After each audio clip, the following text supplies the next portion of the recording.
Welcome back to Suman Guru education YouTube channel. మీరు చూస్తున్నారు సుమన్ గురు education YouTube channel. నేను మిత్రులకు సుమన్ మాస్టర్ని.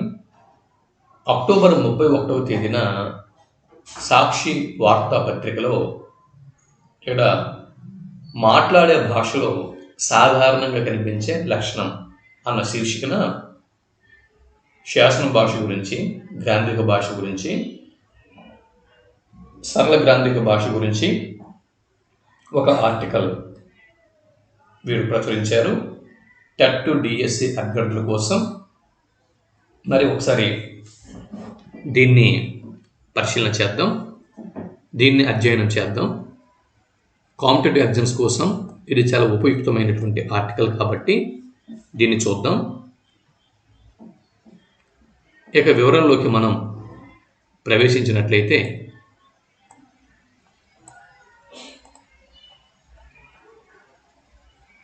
చూడండి, మొదటిగా శాసన భాష గురించి మనం మాట్లాడదాం.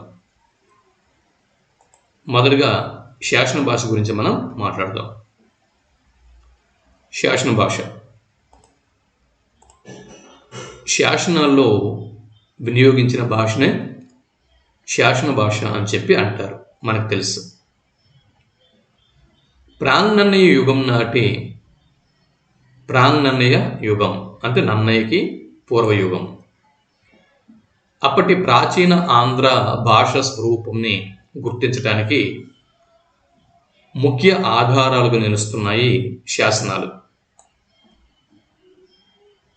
క్రీస్తు పూర్వం 200 నుంచి క్రీస్తు శకం 1000 వరకు ఈ కాలంని సాహితీ చరిత్రకారులు ప్రాంగణ్య యుగంగా నిర్ధారించారు.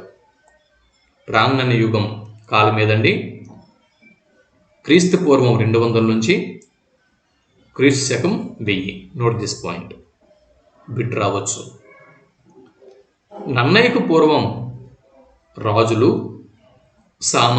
సామంత రాజులు తమ జైత్ర యాత్రల్లో కొత్త రాజ్యాలు, భూభాగాలను గెలిచినప్పుడు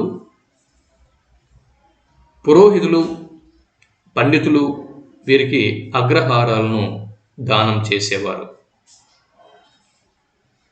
మత ధార్మిక విషయాలను చాటి చెప్పేందుకు శాసనాలను వేయించేవారు. శాసనాలు 2 రకాలు.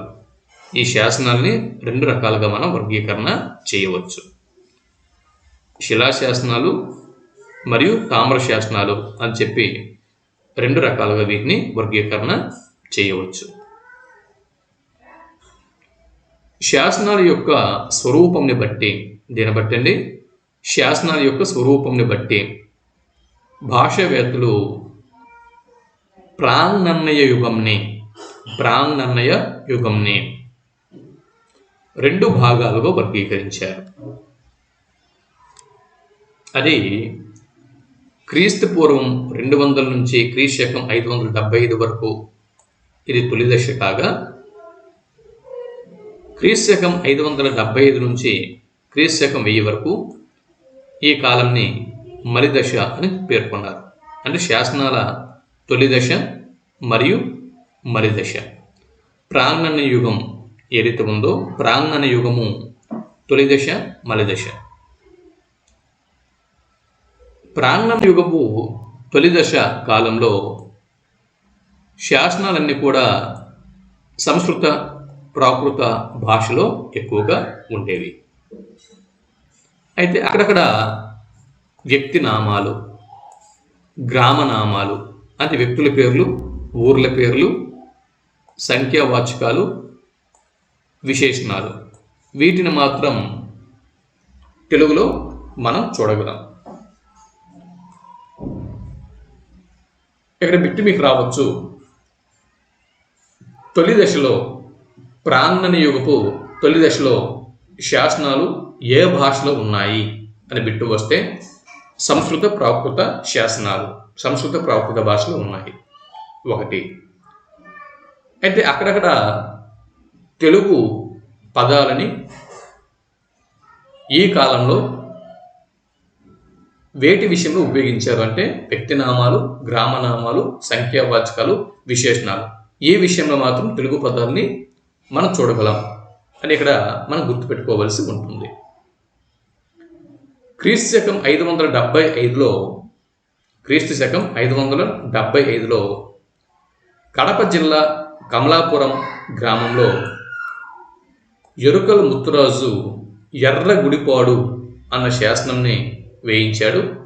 దీన్ని తొలి తెలుగు గద్య శాసనంగా భాషావేత్తలు గుర్తించారు. అదే కాలానికి చెందిన రేనాటి చోళ ధనుంజయుడు కలమల్ల శాసనంని వేయించాడని ఇటీవల కొందరు పరిశీలకులు పేర్కొంటున్నారు. దీన్ని తొలి గద్య శాసనంగా కూడా పేర్కొంటున్నారు. దీన్ని భాషావేత్తలు నిర్ధారించాల్సి ఉంది. ఇక పుణ్యకుమారుడు పొట్లదుర్తి మాలెపాడు శాసనంని వేయిస్తాడు. పుణ్యకుమారుడి పొట్లదుర్తి మాలెపాడు శాసనం క్రీస్తు శకం 610 ప్రాంతానికి చెందినది. ఇందులో ఎక్కువ తెలుగు పదాలని మనం చూడవచ్చు. అయితే క్రీస్తు శకం 640 ఈ ప్రాంతంలో జయసింహవల్లభుడు క్రీస్తు శకం 640 ప్రాంతంలో జయసింహవల్లభుడు విప్పర్ల శాసనంని జారీ చేశాడు. ఇందులో తెలుగు మరియు సంస్కృతం కలిసిన పదాలు ఉన్నాయి. తెలుగులో తొలి పద్య శాసనం పండరంగడు వేయించిన అద్దంకి శాసనం. ఇది క్రీస్తు శకం 848 కాలానికి చెందుతుంది. పండరంగడు తూర్పు చాళుక్య ప్రభువు అయినటువంటి గుణగ విజయాదిత్యుని యొక్క సైన్యాధిపతి. క్రీస్తు శకం 848 ప్రాంతంలో అద్దంకి పద్యశాసనంని పండరంగుడు వేయించాడు. దీన్ని తొలి తెలుగు పద్యశాసనంగా గుర్తిస్తున్నారు. ఇందులో ఉన్నటువంటి ఛందస్సు తరువోజ పద్యాలు అద్దంకి శాసనంలో కనిపిస్తాయి. అదే క్రీస్తు శకం 848 సంవత్సరంలో గుణగ విజయాదిత్యుడు తూర్పు చాళుక్య ప్రభువు గుణగ విజయాదిత్యుడు కందుకూరు శాసనంని జారీ చేశాడు. దీనిలో కందుకూరు శాసనంలో శేషపద్యం ఉంది. అద్దంకి శాసనంలో తరువోజ పద్యం మనం చూడవచ్చు. కందుకూరు శాసనంలో శేషపద్యం చూడవచ్చు. క్రీస్తు శకం 885 ప్రాంతంలో యుద్ధమల్లుడు బెజవాడ శాసనాన్ని వేయించాడు. యుద్ధమల్లుని బెజవాడ శాసనంలో మధ్యాగ్ర పద్యాలు కనిపిస్తాయి. ఇవన్నీ బిట్లే. అద్దంకి శాసనంలో తొరగోజ, కందుకూరు శాసనంలో శేషపద్యం, యుద్ధమల్లుని బెజవాడ శాసనంలో మధ్యాగ్ర పద్యాలు ఉన్నాయి. ఇకపోతే దాని తర్వాత చూడండి, క్రీస్తు శకం 1000 సంవత్సరంలో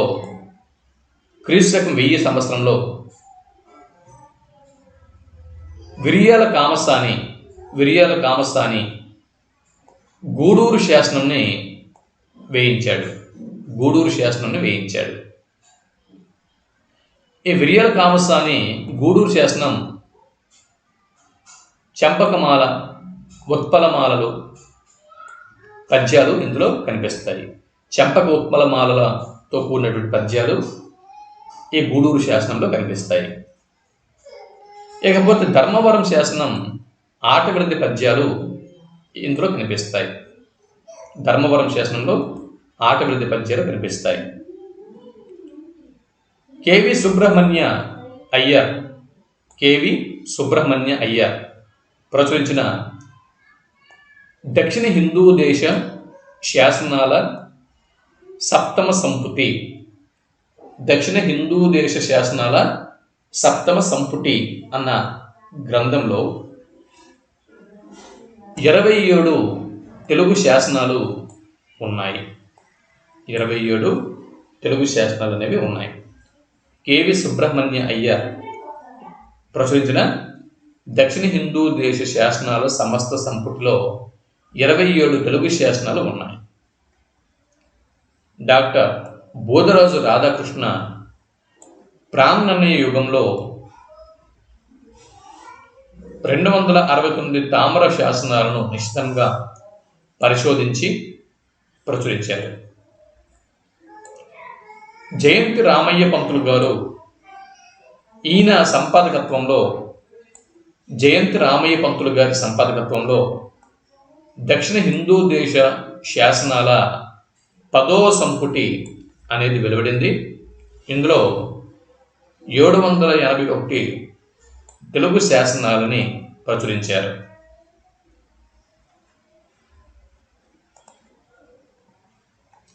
14వ శతాబ్దం నాటికి, 14వ శతాబ్దం నాటికి దాదాపు 2000 శాసనాలు ప్రచురితమైనట్లు భాషావేత్తలు నిర్ధారించారు.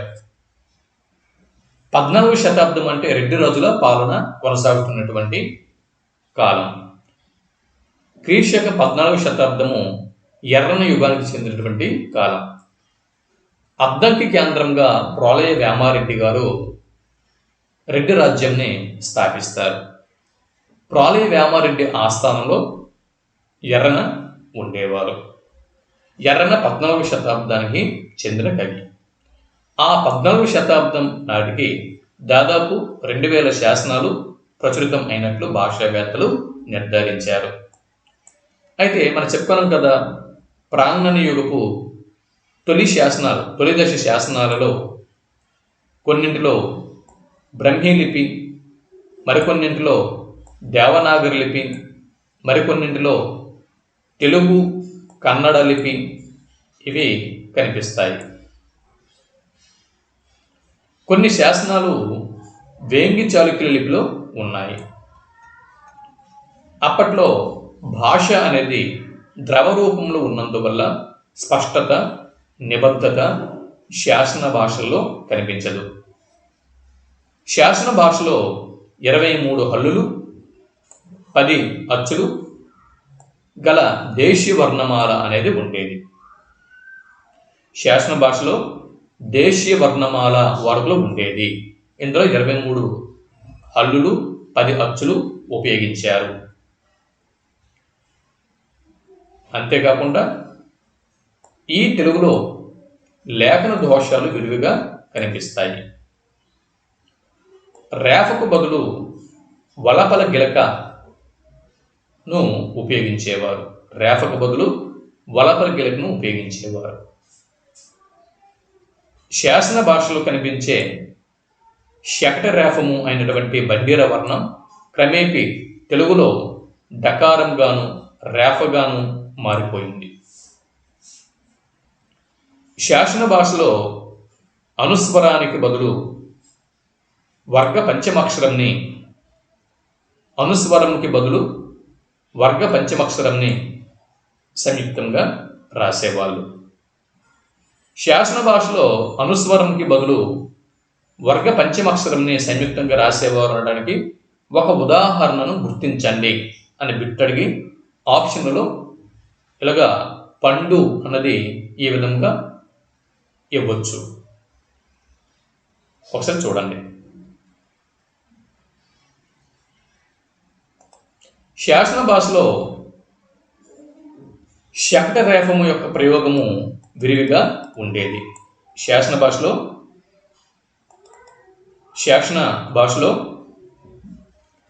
శకట రేఫము యొక్క ప్రయోగము విరివిగా ఉండేది. నేటి తెలుగు భాషలో శకట రేఫకు బదులు సాధు రేఫను ఉపయోగిస్తున్నారు. దాదాపుగా శకట రేఫము అనేది అదృశ్యమైపోయింది. శాసన భాషలో అన, అల ఇవి విరివిగా కనిపిస్తాయి. వీటిని నేటి తెలుగు భాషలో నా, లా, లుగా మార్చేశారు. క్రింద ఉదాహరణ మీరు గమనించవచ్చు. ఇకపోతే సంస్కృత శాసనాలలో గ్రామ నామాలను సంస్కృతీకరించిన రూపాలు మనం చూడవచ్చు. ఉదాహరణకు తామ్రపురి చేబ్రోలుగాను, సారసపురిని కొలనుగాను ఇలా మార్చడం జరిగింది. శాసన భాషలో ఎన్నో భాషా విశేషాలు గమనించవచ్చు. తొలి తెలుగు మాట నాగబు. నాగబు పదమే తొలి తెలుగు మాట అని, ఇది క్రీస్తు శకం 1వ శతాబ్దానికి చెందినది అని వేటూరి ప్రభాకర శాస్త్రి గారు నిర్ధారించారు. ఇది అమరావతి స్తూపంలో మనకి కనిపిస్తుంది. తెలుగు భాష ప్రాచీనతను నిర్ధారించే సందర్భంలో ఫిబ్రవరి 2006వ సంవత్సరంలో కొత్తూరు శాసనంలోని తంబయ అన్న పదంని తొలి తెలుగు మాటగా భాషావేత్తలు నిర్ధారించారు. ఈ తంబయ అన్న పదం కొత్తూరు శాసనం కనిపిస్తుంది. ఈ కొత్తూరు శాసనం క్రీస్తు పూర్వం 2వ శతాబ్దానికి చెందుతుంది.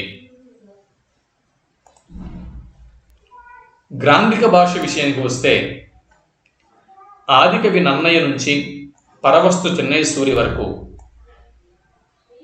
కావ్య రచనల్లో ఉపయోగించిన వ్యాకరణ నియమబద్ధమైనటువంటి తెలుగు భాష ఏదైతే ఉందో దీన్ని గ్రాంధిక భాష అని పేర్కొన్నారు.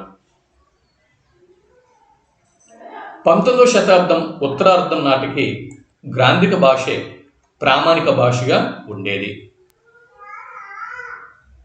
గ్రాంధిక భాషను సమర్థిస్తూ వ్యవహారిక భాషను నిరసిస్తూ జయంత్ రామయ్య పంతులు ఆధ్వర్యంలో కాకినాడలో ఆంధ్ర సాహిత్య పరిషత్తు సంస్థ ఏర్పడింది.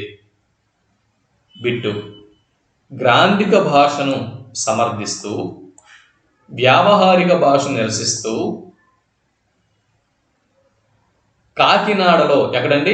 కాకినాడలో ఏర్పడిన సంస్థ ఏది అని బిట్టు వస్తే ఆంధ్ర సాహిత్య పరిషత్తు సంస్థ.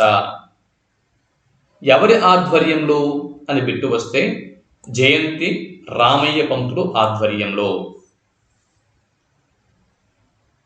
అయితే జయంతి రామయ్య పంతులు ఆధ్వర్యంలో కాకినాడలో ఏర్పడిన ఆంధ్ర సాహిత్య పరిషత్తు అన్న సంస్థలో వేదం వెంకట్రాయ శాస్త్రి, కాశీభట్ల బ్రహ్మయ్య శాస్త్రి, వావికొలను సుబ్బారావు వీరందరూ కూడా ఇందులో సభ్యులుగా ఉన్నారు.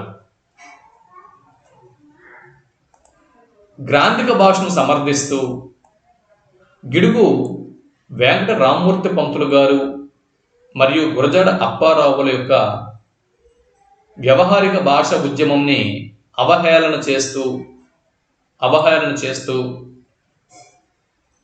గ్రామ్యవాదుల భాషాపవాదం అన్న గ్రంథం అనేది వెలువడింది. గ్రామ్యవాదుల భాషాపవాదం అన్న గ్రంథం వెలువడింది. ఈ గ్రామ్యవాదుల భాషాపవాదం అన్న గ్రంథంని వెలువరించిన వారు ఎవరు అని బిట్టు వస్తే పానుగంటి లక్ష్మీ నరసింహారావు గారు.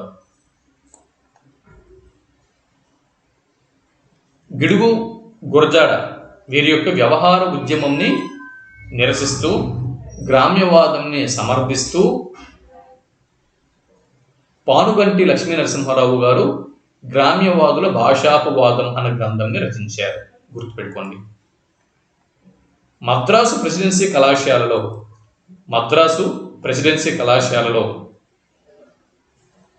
ఎక్కడండి? మద్రాసు ప్రెసిడెన్సీ కళాశాలలో 1912 సంవత్సరం డిసెంబరు 11-12 తేదీలలో వావికొలను సుబ్బారావు, గారి అధ్యక్షతన ఒక సదస్సు అనేది జరిగింది. ఈ సదస్సులో తెలుగు భాష ఔన్నత్యంని ప్రశంసించడం జరిగింది.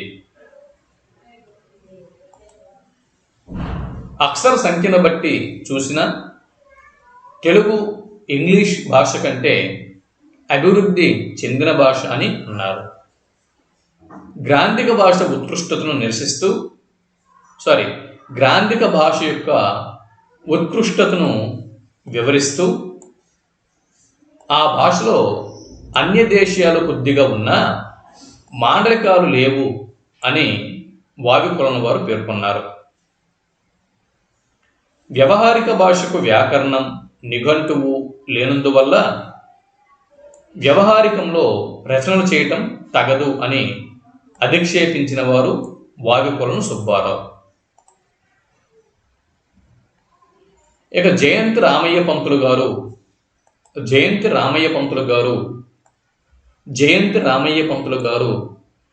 గిడుగు వెంకట రామ్మూర్తి పంతుల వారి ఏ మెమోరాండం ఆఫ్ మోడరన్ తెలుగు అనేటటువంటి ఒక వ్యాసంని ఖండిస్తూ ఏ డిఫెన్స్ ఆఫ్ లిటరరీ తెలుగు అన్న వ్యాసంని ప్రచురించారు. ఇక్కడ చూడండి,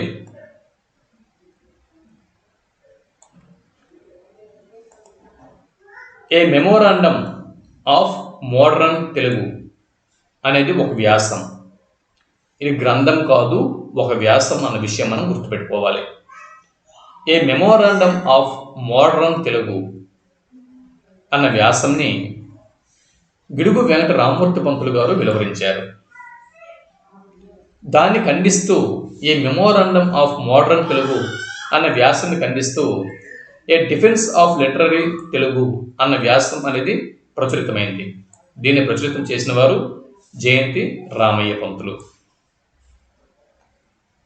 గ్రాంధిక భాష మహాకవుల ప్రయోగాల నుంచి సిద్ధించినందువల్ల గ్రాంధిక భాష గొప్పది అని, దాన్ని అనుసరించడం మంచిది అని వాదించేవారు. వ్యావహారిక భాష శిష్టేతరుల వ్యవహారికం నుంచి సిద్ధించినందువల్ల దానికి ప్రామాణికత, సంస్కారం లేవు అని వారి ఆరోపణ. గ్రాంధిక భాష నన్నయ నుంచి ఆధునిక యుగం వరకు మారకుండా స్థిరంగా ఉన్నందువలన ప్రామాణిక వ్యవహారానికి అది అనుకూలమని వారి అభిప్రాయం. కందుకూరి వీరేశలింగం గారి ప్రత్యర్థి కొక్కొండ వెంకటరత్నం పంతులు నిత్య వ్యవహారంలో గ్రాంధిక భాషనే మాట్లాడేవారు. ఇక సరళ గ్రాంధిక భాష విషయానికి వస్తే, గ్రాంధిక భాషలో మారుమూల తెలుగు పదాలు, కన్నడ పదాలతో అర్థం కాని సంస్కృత పదాలు, కఠోరమైన వ్యాకరణ నియమాలు, అన్య దేశీయాలు ఉన్నందువలన గ్రాంధిక భాషావాదులు పని కట్టుకొని వాటిని తొలగించే ప్రయత్నం చేశారు. పెద్ద సంక్లిష్ట వాక్య నిర్మాణాలతో గ్రాంధిక భాష చదివేందుకు, రాసేందుకు కఠినంగా ఉన్నందువలన ఈ లోపాలను సవరించాలని నిర్ణయంతో సరళ గ్రాంధిక వాదులు చిన్న చిన్న సమాసాలు, సరళమైన సామాన్య వాక్యాలు, ప్రసిద్ధమైన తెలుగు సంస్కృత పదాలతో రచనలు చేయాలని నిర్ణయించారు. అందమైన తెలుగు నుడికారాలు, జాతీయాలు, సామెతలతో ఆకర్షణీయమైన శైలిలో తిరుపతి వెంకట కవులు, విశ్వనాథ సత్యనారాయణ, పుట్టపర్తి నారాయణాచార్యులు, రాళ్లపల్లి అనంతకృష్ణ శర్మ, ఇంద్రగంటి హనుమశాస్త్రి, దివాకర్ల వెంకటావధాని, శ్రీపాద సుబ్రహ్మణ్య శాస్త్రి, వేలూరి శివరామశాస్త్రి మొదలైన వారు సరళ గ్రాంధిక శైలిలో రచనలు చేసి పాఠకులను కొంతమేర ఆకర్షించగలిగారు. చూడండి, సరళ గ్రాంధిక వాదులు, ఇక్కడ వీరి పేర్లు గుర్తుపెట్టుకోవలసి ఉంటుంది.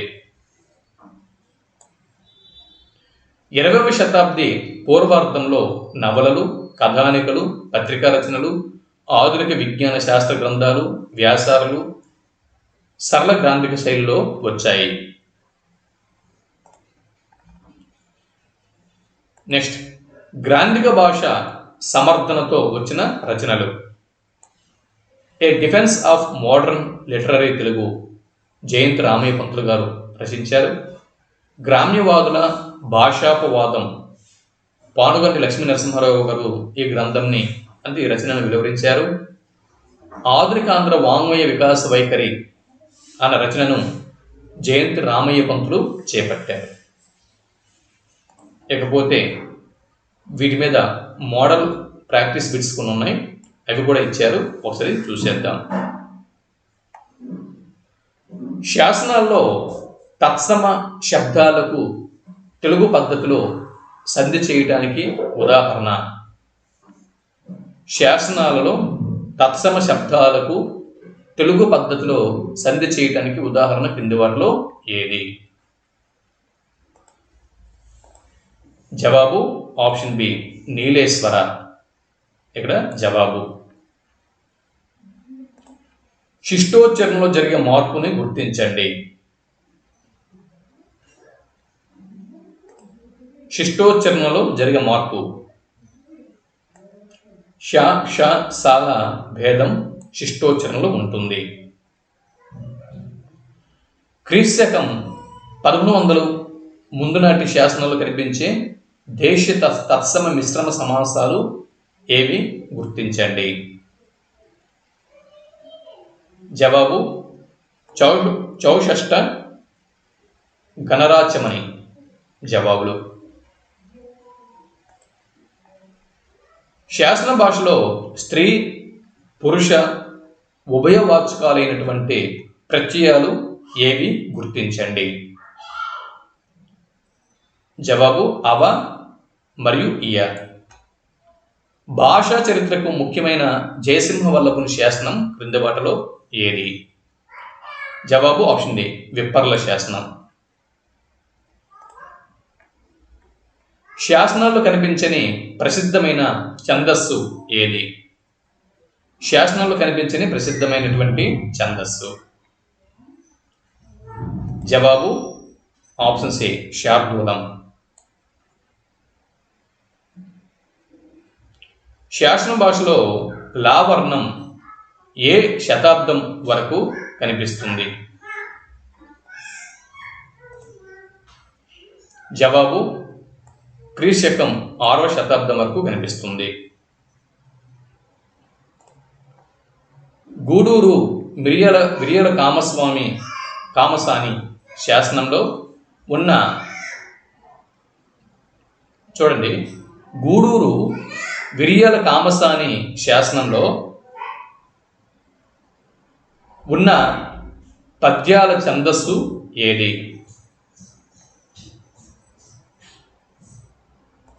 జవాబు 3 చంపకమాలలు, 2 ఉత్పలమాలలు.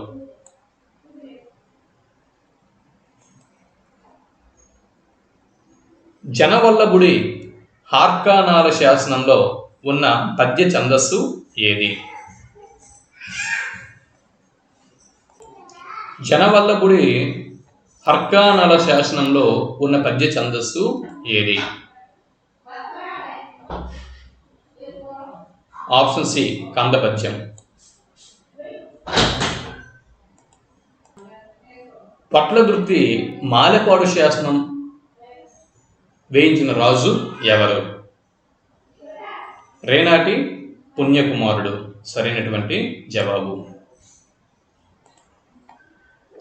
1910లో ప్రారంభమైన భాషా ఉద్యమం కింది వాటిలో ఏది?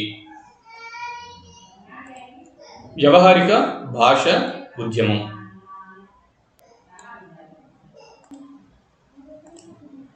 గ్రాంధిక భాషలో ప్రాంతెనుగు కమ్మ అన్న పుస్తకాన్ని రచించిన పండితుడు ఎవరు?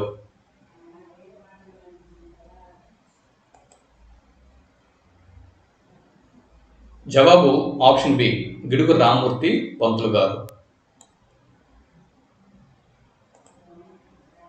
నిత్య వ్యవహారంలో గ్రాంధిక భాషనే మాట్లాడిన పండితుడు క్రింది వారిలో ఎవరు? కొక్కొండ వెంకటరత్నం పంతులు. గ్రాంధిక భాష పరిరక్షణకు నిర్వహించిన పత్రిక క్రింది వాటిలో ఏది? జవాబు ఆంధ్ర సాహిత్య పరిషత్ పత్రిక. నెక్స్ట్, ప్రాణ సమానుండవైన చెలివి అన్న శాసన ప్రయోగం క్రింది వాటిలో ఏది? గుర్తించండి. జవాబు నామవాచకం మీద మధ్యమ పురుష ఏకవచన ప్రత్యయం చేరింది. ప్రాణ సమానుండవైన చెలివి అన్న శాసన ప్రయోగం నామవాచకం మీద మధ్యమ పురుష ఏకవచన ప్రత్యయం చేరింది. ఇందులో శాసన భాషలో కనిపించే వెలనును అనే తత్తర్మార్థక రూపానికి ధాతు రూపం ఏది? గుర్తించండి. జవాబు వెలయు. శాసన భాషలో క్రీస్తకం 6వ శతాబ్దానికి ఏ విశిష్టత ఉంది? జవాబు మొత్తం తెలుగులో ఉన్న శాసనాలు లభించడం.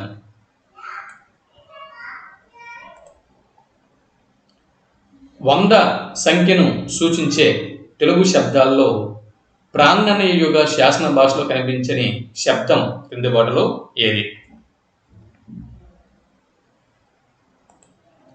జవాబు ఆప్షన్ సి, 100 అన్న పదము కనిపించదు.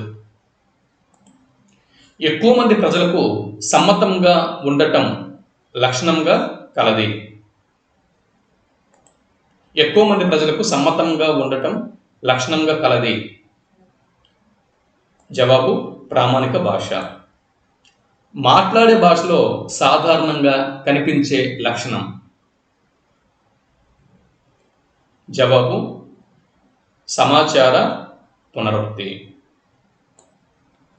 ఇవి సాక్షి వార్తాపత్రికలో అక్టోబరు 31వ తేదీన వచ్చినటువంటి తెలుగు ఆర్టికల్ని ఈ వీడియో ద్వారా మీ ముందు ఉంచడం జరిగింది. ఇది మీ డిఎస్సి ప్రిపరేషన్లో అలాగే రానున్న మరిన్ని తెలుగు కాంపిటేటివ్ ఎగ్జామ్స్ ప్రిపరేషన్లో ఈ ఆర్టికల్ ఉపయోగపడుతుంది అని భావిస్తూ సెలవు తీసుకుంటున్నాను. ఈ వీడియోకి ఒక లైక్ ఇవ్వండి, మీ మిత్రులకి షేర్ చేయండి. మరో వీడియోలో మళ్ళీ కలుద్దాం. అంతవరకు సెలవు. నమస్తే.